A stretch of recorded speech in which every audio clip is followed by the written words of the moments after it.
Arabia సముద్రంలో navy boat ప్రమాదంపై కొలాబా పోలీసులు దర్యాప్తు చేస్తున్నారు. రద్దీగా ఉన్న సమయంలో ట్రయల్ రన్ కు ఎవరు అనుమతులు మంజూరు చేశారని మారిటైమ్ బోర్డుకు లేఖ రాశారు.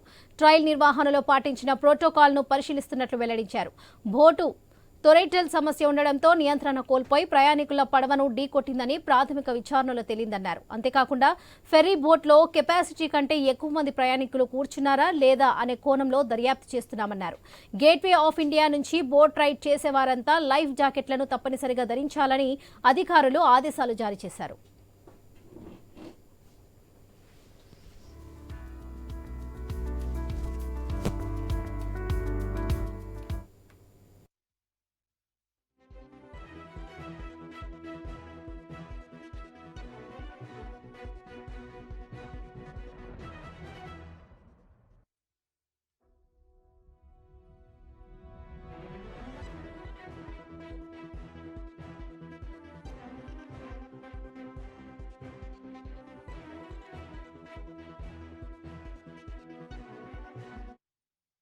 అరేబియా సముద్రంలో నేవీ బోట్ ప్రమాదంపై కొలాబా పోలీసులు దర్యాప్తు చేస్తున్నారు. రద్దీగా ఉన్న సమయంలో ట్రయల్ రన్ కు ఎవరు అనుమతులు మంజూరు చేశారని మారిటైమ్ బోర్డుకు లేఖ రాశారు.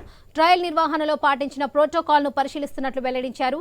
బోటుకు తొరైటల్ సమస్య ఉండడంతో నియంత్రణ కోల్పోయి ప్రయాణికుల పడవను ఢీకొట్టిందని ప్రాథమిక విచారణలో తేలిందన్నారు. అంతేకాకుండా ఫెర్రీ బోట్లో కెపాసిటీ కంటే ఎక్కువ మంది ప్రయాణికులు కూర్చున్నారా లేదా అనే కోణంలో దర్యాప్తు చేస్తున్నామన్నారు. గేట్వే ఆఫ్ ఇండియా నుంచి బోట్ రైడ్ చేసేవారంతా లైఫ్ జాకెట్లను తప్పనిసరిగా ధరించాలని అధికారులు ఆదేశాలు జారీ చేశారు.